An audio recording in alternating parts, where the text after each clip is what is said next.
The screaming starts before anyone sees the body move. At first it sounds like a joke, a high-pitched shout from the back of the mortuary hall, but then the sound cracks and tears through the cold air, raw and real. Metal trays rattle. A stainless steel door bangs shut somewhere. The echo hangs too long, like something else is screaming with it from the walls. Tobi freezes in the middle of the line of students. He grips the strap of his backpack so tight his fingers hurt, but he doesn't feel that. All he feels is the cold. The air in the mortuary feels wrong, like it's pressing into his skin, like it knows their names. Everybody stay where you are. Mr. Ibrahim shouts, but his voice shakes, and that makes everything worse. Teachers are not supposed to sound scared. Teachers are supposed to sound like they know what is happening, but Mr. Ibrahim's eyes dart around like he expects the dead to stand up. A corpse tray stands half open beside Tobi.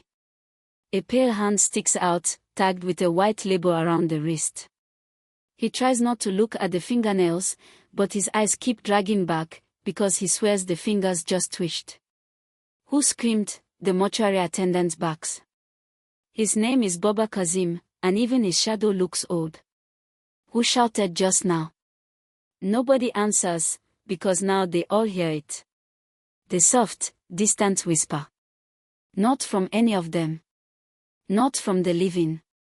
The whisper is coming from the far end of the hall, from behind a black door that every student noticed the moment they walked in, and tried not to stare at.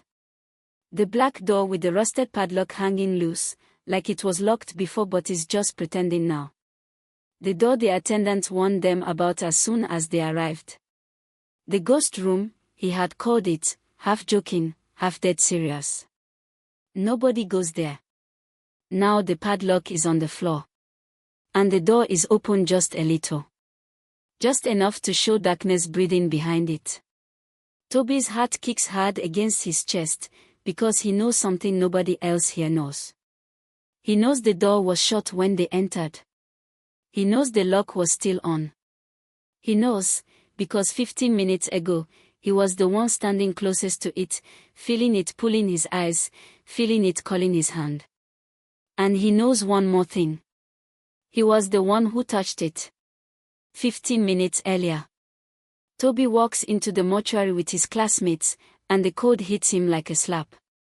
It's not just air-conditioned cold, it feels older, deeper, like the chill of water from a well nobody remembers digging.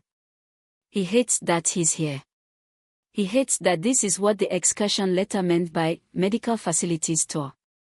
They told their parents they were going to a teaching hospital. Nobody mentioned walking into a hall of dead bodies on metal beds. Move in, Mr. Ibrahim says, trying to sound enthusiastic. This is for your education. Some of you want to be doctors, ABI. Femi, Tobi's best friend, nudges him with his elbow. You wanted adventure, he whispers. See adventure now. Tobi tries to smile, but his eyes keep going to the black door at the end. It doesn't look like the others. All the other doors are white, with small glass windows and labels like Code Room 1, Autopsy, Storage. That one is just black, paint peeling, no window, no label. Una no go die. Ada mutters under her breath, hugging herself. Look at that one, like horror film. The mortuary attendant, Baba Kazim, clears his throat, his eyes sharp and small. Students, listen well, he says.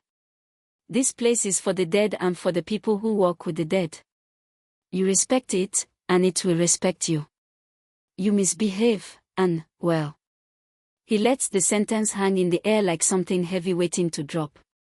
Femi raises a hand, because Femi's mouth works faster than his brain. Sir, what's inside that black room? He asks. A few students chuckle nervously. Everyone is thinking it, only Femi is stupid enough to say it out loud. Baba Kazim looks at the door, and for a moment his jaw tightens like someone pulled a string. That one is not part of the excursion, he says flatly. That is the ghost room. Spirits of restless dead. You stay away if you like your life. Half the students laugh, because they think he's joking. The other half don't laugh, because they see his face. Tobi feels the words sink into his skin like cold water. Ghost room. Restless dead. He doesn't believe in most things, but he believes in how the air around that door feels different, heavier, like the room is watching them back. Is it like a shrine or what? Someone whispers. Keep quiet, Mr. Ibrahim snaps. Focus. Listen to the attendant. They move down the hall, stopping beside a row of covered bodies. The metallic scent of chemicals mixes with something else, faint but sour. Tobi tries to breathe through his mouth, but that doesn't help. As you can see, Baba Kazim explains, this is where we keep bodies before burial, sometimes for months. We use chemicals, code, and respect. The dead can hear when you insult them. As he talks, Tobi's eyes drift back toward the far end of the hall. The black door stands alone, like it has its own corner of air. No other staff moves near it. No other door is that one. He feels something strange. A pull. Not like curiosity only. Like gravity, but sideways. You shouldn't go there, something in him says. If it's just a room, why are you scared? Another voice replies. Bro, Femi whispers, following his gaze.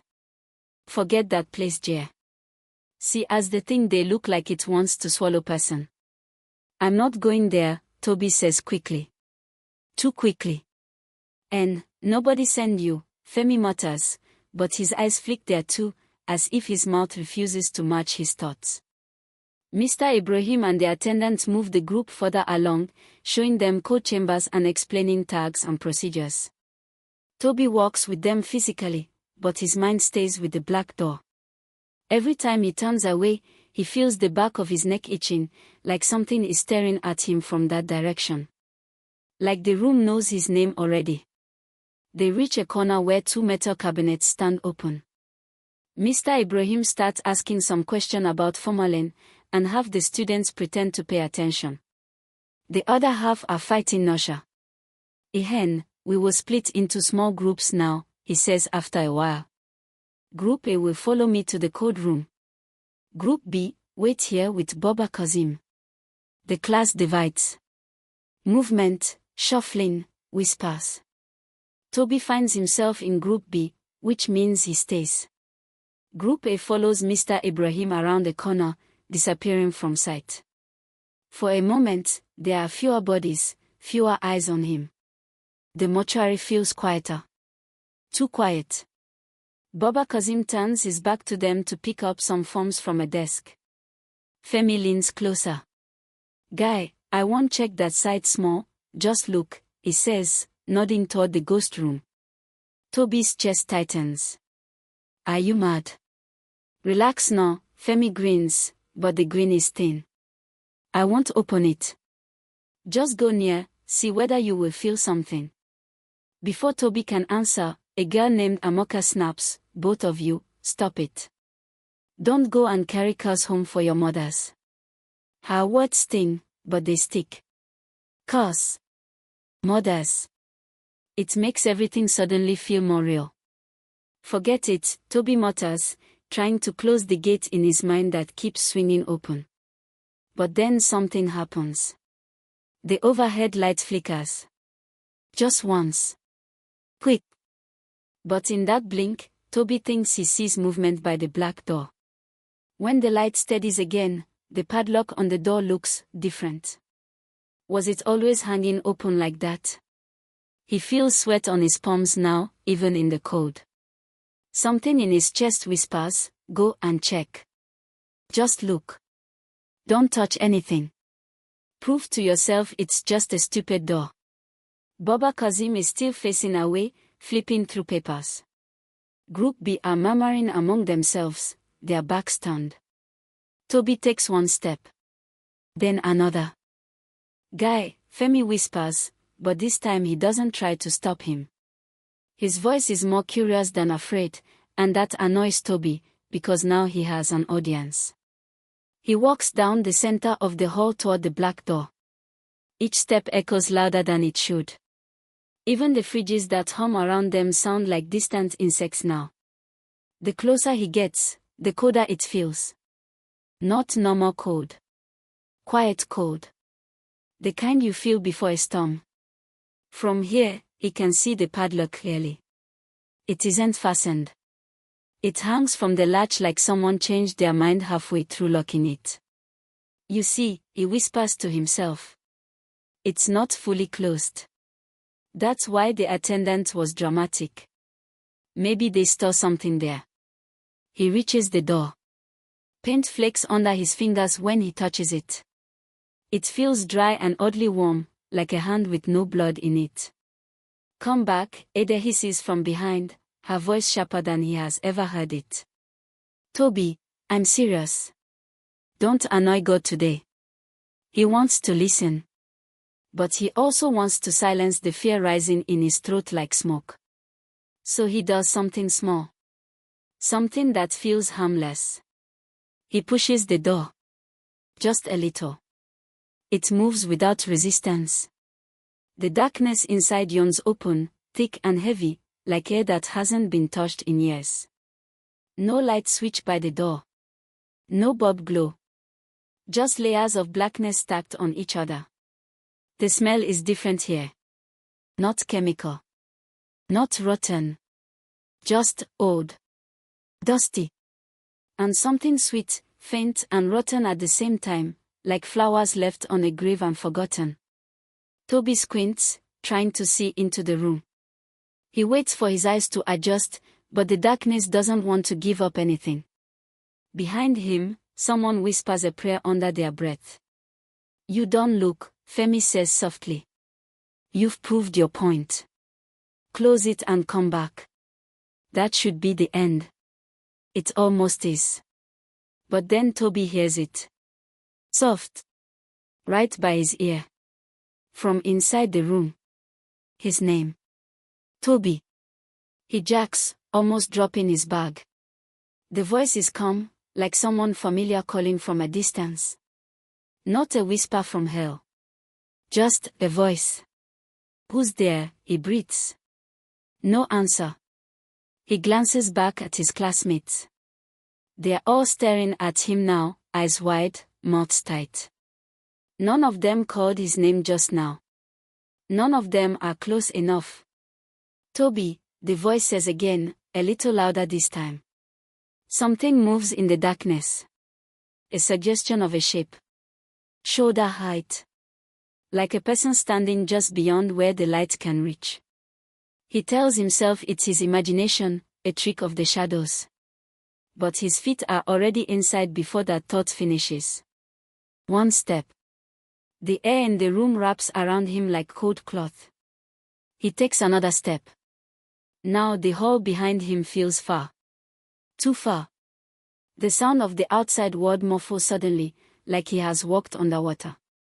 He can still see the bright rectangle of the doorway behind him, his classmates' faces squeezed into it, but their voices sound faint.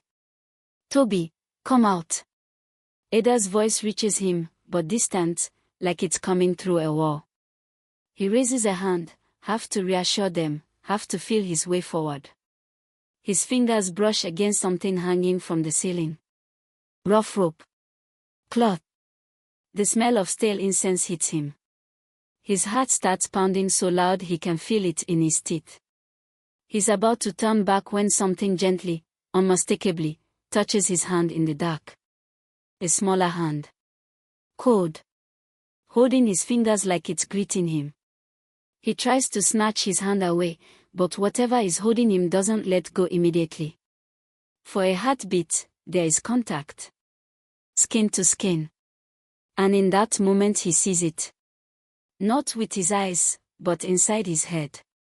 An image. A flash. A boy about his age, lying on a metal table. Eyes open. Chest still. A white tag on his toe. Then the tag turns. And on it is Tobi's own name. He gasps. The cold hand lets go.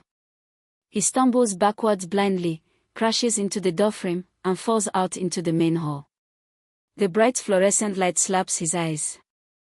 The room behind him breathes once, like something inside just sighed. Then everything goes quiet. The door swings slightly, like it's laughing. Now. 15 minutes later. The scream has already torn through the air. The whisper has returned. The padlock is on the floor. The ghost room door is half open again, even though Tobi swears he shut it when he fell out. Mr. Ibrahim is shouting. Students are crowding together. Somebody is crying openly now. Who screamed? The teacher demands this time, looking from face to face. No one answers. Because the person who screamed is still on the floor, sitting with his back against a metal cabinet, shaking uncontrollably. Tobi realizes it slowly. It was him. He screamed. But he doesn't even remember making the sound. His throat burns like he swallowed fire. Tobi, what happened? Mr. Ibrahim grabs his shoulders. Did you see something? Did you fall?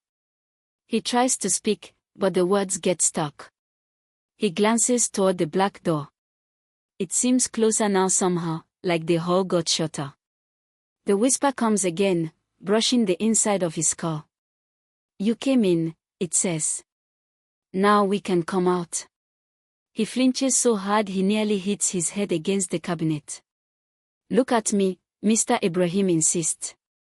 Did you open that door? All eyes turn to him. Every student. Baba Kazim. Even the bodies feel like they're watching. Tobi swallows. His tongue feels heavy. Lying feels easy here, but also dangerous, like lying in church. I just pushed it small, he mutters. I didn't go inside. Femi looks at him sharply. Guy, he starts, then stops when he sees Tobi's eyes. You went inside, Ada says quietly. No accusation, just statement. But her gaze holds fear and something like anger, like he has done more than break a rule. You entered. Baba Kazim's voice cracks. It's the first time Tobi has seen real fear on an adult's face. The old man's hands tremble as he points at the black door. You went inside there. Before Tobi can answer, the mortuary lights flicker again. This time they don't just blink. They stutter in a series of rapid flashes, making the entire hall look like a broken slideshow. In each flash, the room appears different. In one, the trays look empty. In another, every sheet over everybody is gone, and faces are turned toward them. In another, the hall is full of people standing beside their own corpses, eyes glowing faintly, mouths moving but no sound coming out. The last flash holds too long. Long enough for Tobi to see a boy standing by the black door, half in shadow, half in light. Same height as him. Same rough haircut. Same school uniform. But his skin is grey. His eyes are too still. And where his name tag on his chest should be, there is a mortuary tag instead. The name on it is clear. Tobi Adelikan. The lights snap back to normal.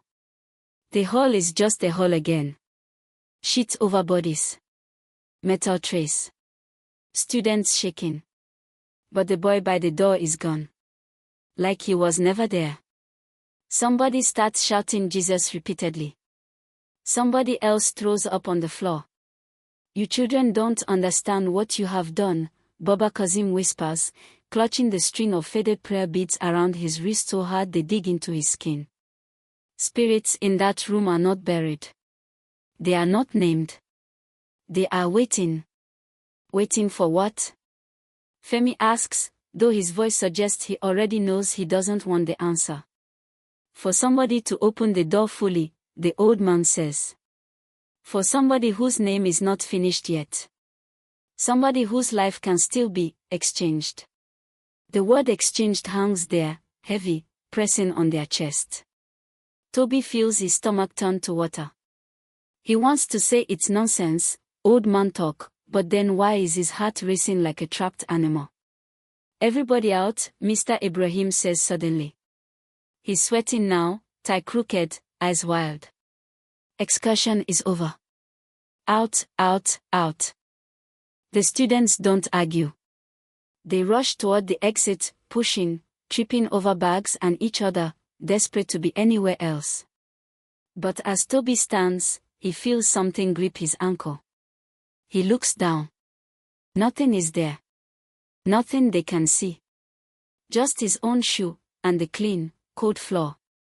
But the grip tightens. He can't move his foot. Tobi, stand up now, Mr. Ibrahim snaps. I can't, Tobi croaks. His voice sounds too small. Ada, closest to him, reaches for his hand, pulling. Get up, she insists. He pulls too. Something pulls back. For a moment it feels like his leg is in two worlds at once. One here in the bright mortuary. One in that room, wrapped in cold hands. Then, as suddenly as it began, the grip lets go. He stumbles forward into Ada, nearly knocking her over. Sorry, he mutters, heart slamming. He dares one last look at the black door. It's wider open now. Just a little more. Like whoever is inside is stretching, waking up, enjoying the fresh air. As they hurry toward the exit, Tobi hears the voice again, right at the back of his mind. You opened it, it says calmly. We will follow you home. Outside, in the harsh afternoon sun, the world looks too bright. Too normal. Cars honk. Nurses walk past. The hospital carries on. But inside Tobi, the mortuary cold doesn't leave. He feels it settle deep, like something has put down a chair and plans to stay. He tells himself it's just fear. That once he reaches home, eats, sleeps, he'll forget. He tells himself spirits do not follow people. He tells himself he is still the same person who walked into that mortuary this morning. But as the school bus drives away and the building shrinks in the distance, Tobi catches his reflection in the window. For a split second, the face looking back at him is not his. It's paler. Still. Eyes too dark. A toe tag swinging just below the chin where his school badge should be. The name on it is still there. Still his. And the date of death is blank, waiting, like the ghost room itself.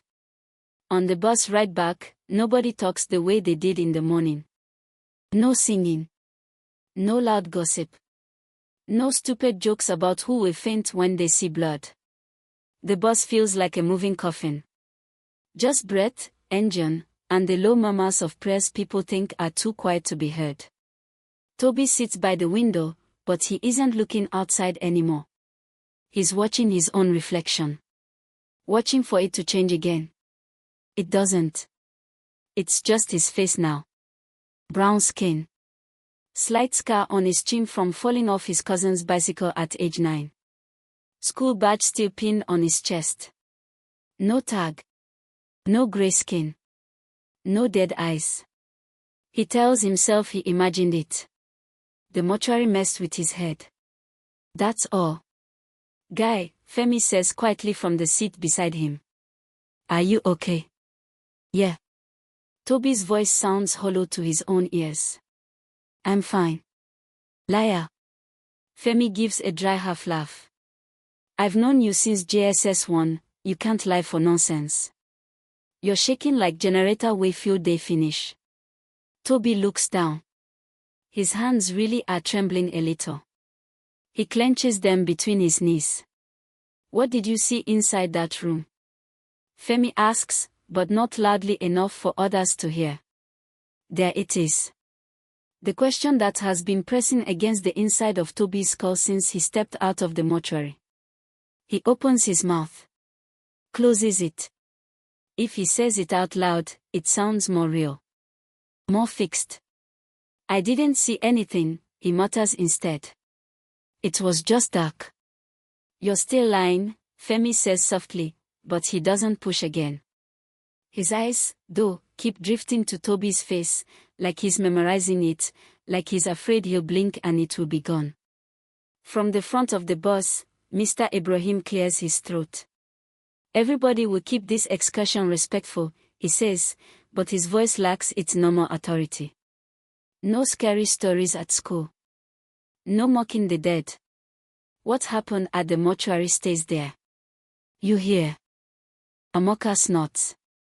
As if the thing will agree to stay there, she whispers. Spirit way don't already enter follow-come mode. Ada jabs her with an elbow. Keep quiet, she hisses. You want to make it worse. Tobi hears all of it, but it washes over him. The only sound that sticks is the echo of that calm, cold voice calling his name. You opened it. We will follow you home. When the bus drops him near his junction, the sun is already drooping low. Orange light paints the dusty road. Children play by the side, kicking a half-burst ball.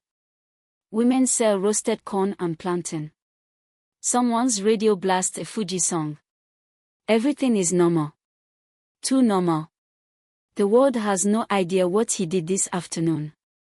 Guy, text me when you reach house, Femi says, bumping fist with him before jumping off at his own stop. And please, don't dream about dead people and now come and blame me. I won't, Tobi lies. He starts walking home.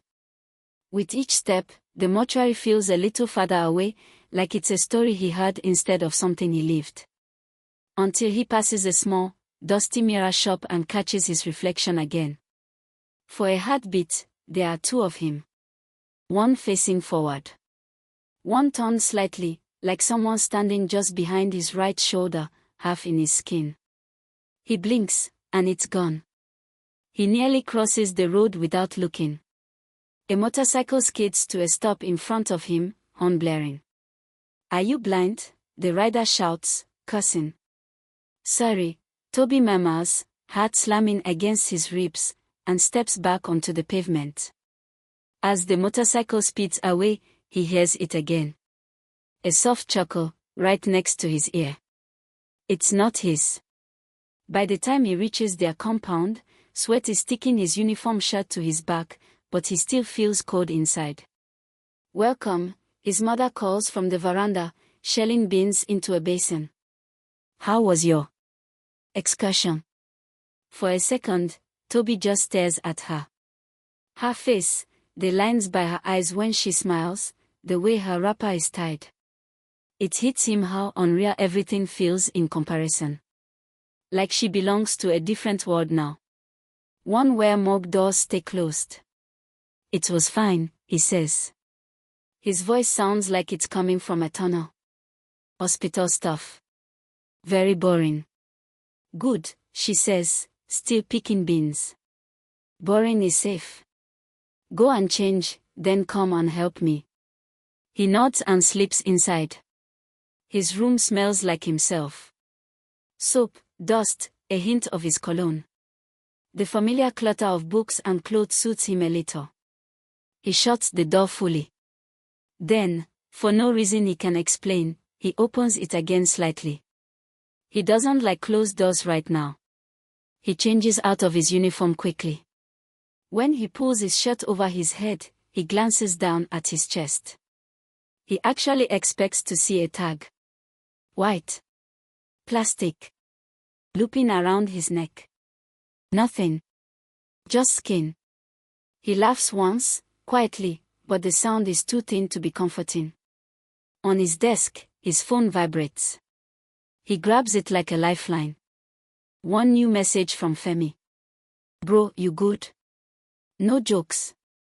Tobi types, I'm fine. He deletes it. He types, I think something followed me. He deletes that too. Finally he just sends, Ayodare. The typing dots appear. Disappear. Then, okay.